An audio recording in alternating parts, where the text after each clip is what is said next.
the calabash is a gourd that grows in the Caribbean and is used as a utilitarian tool. It's used as a bowl for eating. People wash with it. Use it as a dip if you're bathing and stuff like that. So it's really once the gourd is cut and off the tree, it can be used for anything. So it also represented like a container. Now it's normally spelled with a C, C-A-L-A-B-A-S-H.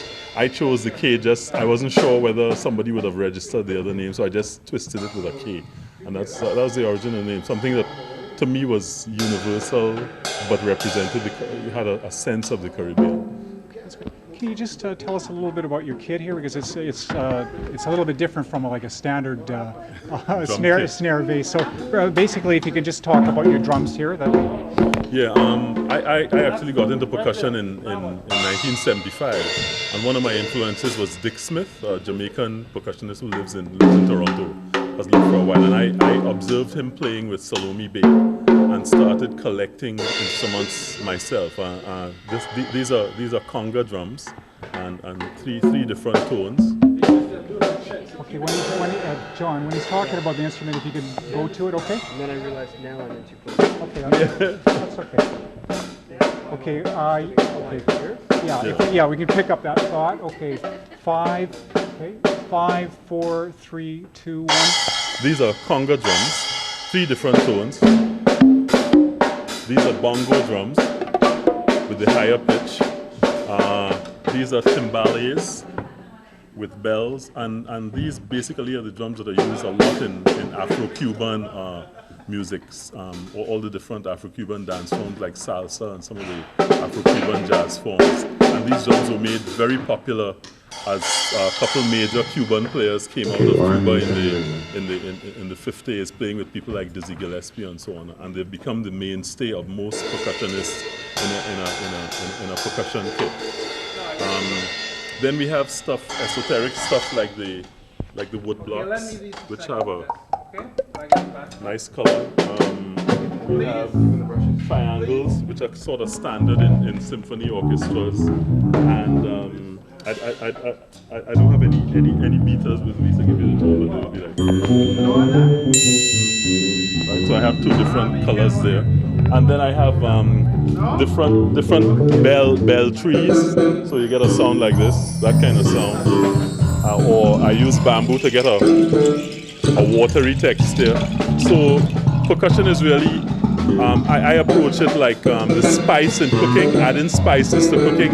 I see my role as adding the spice to the music, coloring little moments in the music where there are breaks, and adding textures on top of other textures that complement those textures. So I really look at percussion like the cooking inside, or the spice inside the cooking. Yeah, what can people expect from tonight's show? What do you want to give to the audience? An introduction to the steel drum as a lead instrument in a jazz ensemble, because that's unusual.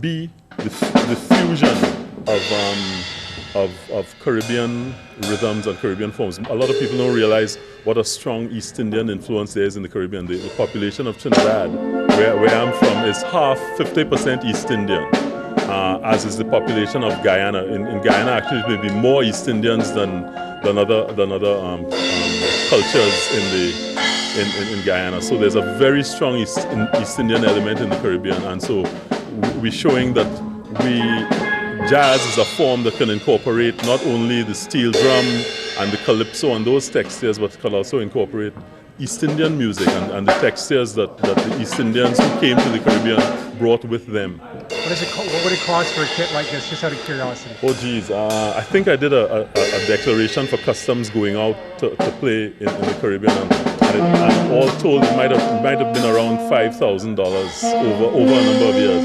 I've been collecting instruments since 1975. What's the oldest piece? The oldest piece. I don't remember actually. I had an older set of congas that I replaced. Those were one of my earliest pieces. But probably the timbales were very early, and some of the bells were very early in my collection. I've replaced congas as I've matured as a player, and so probably the timbales. How long has the band been together? we've been together about 3.5 years. 3.5 years. You can just talk about just how, I won't take up too much of your time, just about some of the venues that you played over the last 3.5 years, and where do you usually play? Or? Our first gig was with Caravana. We did their press launch, and that's the gig that I said another band was to play. We went and played, and that was the gig that sort of the band grew out of. So you blew the other guys away. Yeah. So we did the press launch. Then we had a gig in Montreal. There's a festival. There's a summer festival in Montreal that the band played at. We've since played in the Demorier Jazz Festival in Toronto. We've also played in the Beaches Festival. We love the Beaches Festival. We played in the Beaches Festival for the last 2 years. The Beaches Jazz Festival in July. We normally play on the street. Last year we played outside of Sirens Restaurant, and we had a ball. The crowd really loved the band. We were lucky enough to play in the Superdome last year in New Orleans at the Essence Music. The Essence had a 25th anniversary, huge music festival, and we were selected to represent Canada. So we played at that, had a good time down there. 3 of us went down and played in the St. Lucia Jazz Festival with another keyboard player from the Caribbean called Clive Zander, a good friend of Mungo. And so we've been doing things like that, and we hope now with the release of our CD to shop different festivals and start moving around in Canada. Maybe the festivals like the Montreal Jazz Festival, more festivals in the Caribbean, and hopefully to hit festivals in Europe and Japan and so on. Our aim is to crack the jazz festival circuit. There's a huge circuit. Do you have a working title for the CD, and where is it released, and where can we get it? It's not released yet. We're in the middle. We're about 1/3 of the way through. We're probably aiming now to release in the spring. We haven't decided on a title yet. It's probably going to come off of one of the tracks. We've been working in the spring and summer to come up with a lot of original tracks. The keyboard player and pan player have collaborated to do some work. The 3 of us, myself, the keyboard and pan, have collaborated. The drummer has contributed some original material. So we've been collecting. We have about 18 things written, and I guess that the name will come out of one of the tunes. So far we're toying with the tune we're going to open with tonight, a tune called Island Sun, and that's SON.